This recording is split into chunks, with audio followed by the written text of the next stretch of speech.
Oke, shalom, selamat malam teman-teman semua. Apa kabar di hari ini?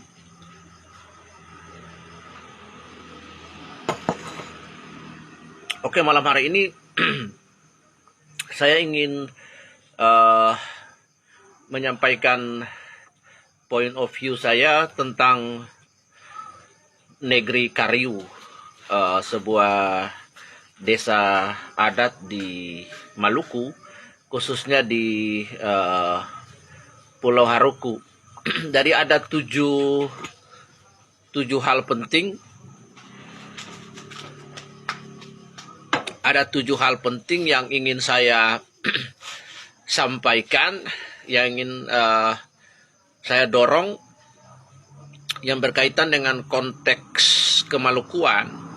Sebagai putra Maluku, berdiri sebagai putra Maluku, saya ingin menyampaikan point of view saya tentang keberadaan desa Kariu, di mana terjadi konflik penyerangan desa Kariu dan oleh saudara-saudara yang Muslim, yang berkaitan dengan konflik batas tanah. Dan kemudian sampai hari ini pasca konflik itu saudara-saudara di Kariu, mereka mengungsi di luar negeri mereka dan sampai hari ini belum kembali ke negeri mereka. Karena itu saya ingin mendorong yang pertama dari pihak gereja untuk bisa bertindak lebih baik lagi dalam pengertian mengupayakan pemulangan saudara-saudara yang tinggal, saudara-saudara di negeri Kariu yang tinggal di negeri tetangga, untuk bisa kembali ke tanah adat mereka, ke tanah dati mereka. Nah, ada 7 poin penting yang ingin saya sampaikan. Saya melihat di dalam, menurut perspektif saya melihat kemudian membaca dari media sosial dan terus memantau kondisi di sana. Sampai hari ini belum ada tindakan-tindakan yang cukup membawa dampak dan pengaruh bagi saudara-saudara negeri Kariu yang ada di pengungsian, di pengungsian, untuk bagaimana mereka dapat kembali baik dari sisi trias politika, yudikatif, legislatif, dan eksekutif, maupun dari gereja. Nah, selain pemerintah, TNI, dan Polri, kemudian ada trias politika, maka peran gereja itu menjadi peran yang paling sentral sekali di dalam pemulangan warga Kariu pasca konflik.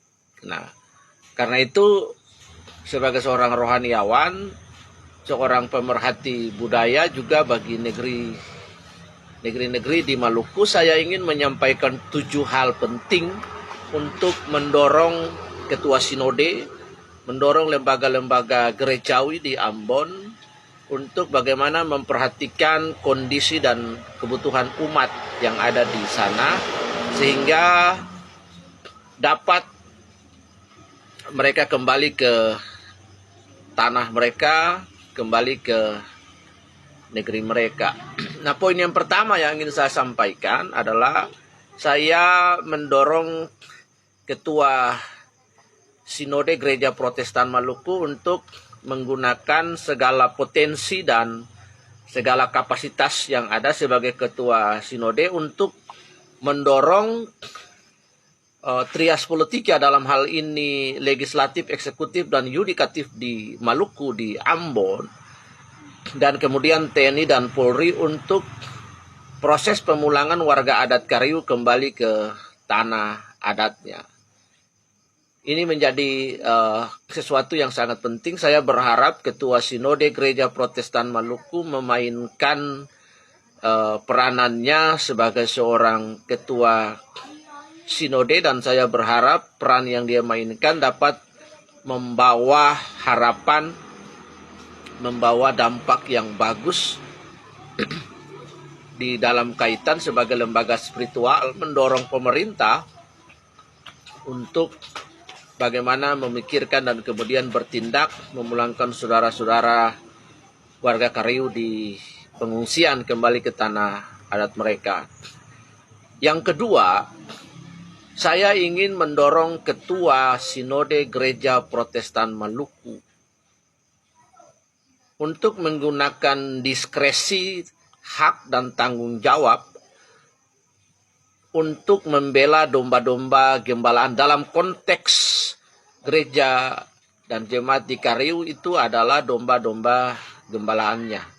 Karena itu sebagai seorang bishop atau seorang ketua sinode, maka seluruh diskresi yang ada dapat digunakan untuk warga GPM, Gereja Protestan Maluku, yang notabene adalah warga Kariu sendiri, untuk pulang ke petuanannya. Jadi dengan ini maka saya mendorong Ketua Sinode Gereja Protestan Maluku untuk menggunakan segala diskresi, hak-haknya, dan kemudian segala tanggung jawab yang digunakan untuk membela, dalam hari ini membela, sehingga ada distribusi keadilan yang memadai bagi warga Kariu. Poin yang ketiga, saya ingin mendorong Ketua Sinode Gereja Protestan Maluku untuk menginisiasi pertemuan dengan warga jemaat GPM di Soa Buang Besi, di Pulau Haruku, untuk bersama memikirkan dan bertindak bagi kepentingan warga Kariu. Nah, kenapa? Karena warga Soa Buang Besi di Pulau Haruku itu adalah warga Soa yang 100% mereka Kristen. Sehingga bagaimana mereka juga ikut memikirkan saudara-saudara mereka yang Kristen, yang teraniaya, yang diusir dalam tanda kutip keluar dari negeri induk mereka di Kariu. Dan sampai hari ini belum ada upaya dari berbagai pihak, bahkan pemerintah Provinsi Maluku sampai hari ini tidak ada sebuah upaya dan inisiasi itikat baik untuk bertindak memulangkan saudara-saudara warga adat negeri Kariu di pengungsian. Kalau kita membaca literasi sejarah dalam pemerintahan di Maluku, maka hanya ada satu gubernur yang berhasil memulangkan warga Kariu pada konflik yang terdahulu, yaitu Gubernur Karel Albert Ralahalu, Brigjen Karel Albert Ralahalu yang menjadi gubernur, dan kemudian dengan berbagai upaya berhasil memulangkan saudara-saudara di Kariu ke tempatnya. Sementara gubernur hari ini tidak ada ataupun belum ada upaya inisiasi dalam bentuk apapun untuk bagaimana memikirkan saudara-saudara di Kariu untuk dikembalikan mereka. Padahal sebagai seorang kepala daerah itu gubernur punya diskresi. Nah, diskresi yang ada itu di dalam konteksnya maka melalui Forkompinda, Forum Komunikasi Pimpinan Daerah, TNI, kemudian ada Pangdam di sana, ada Kapolda di sana, bisa berkomunikasi untuk memikirkan proses-proses pemulangan warga Kariu ke tanah asalnya.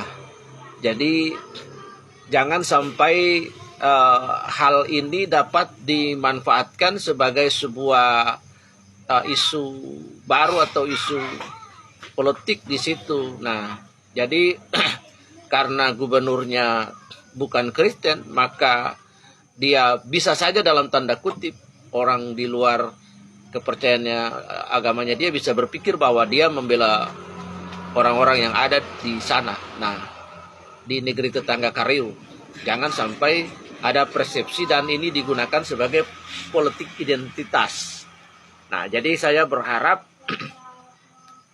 Ketua Sinode Gereja Protestan Maluku dapat menginisiasi warga jemaat GPM di Soa Buang Besi. Ada 2 soa besar di Pulau Haruku dan salah satunya adalah Soa Buang Besi. Mengajak warga Soa Buang Besi untuk bersama memikirkan dan bertindak bagi warga Kariu sebagai jemaat Gereja Protestan Maluku yang ada di Pulau Haruku. Poin keempat, saya ingin mendorong Ketua Sinode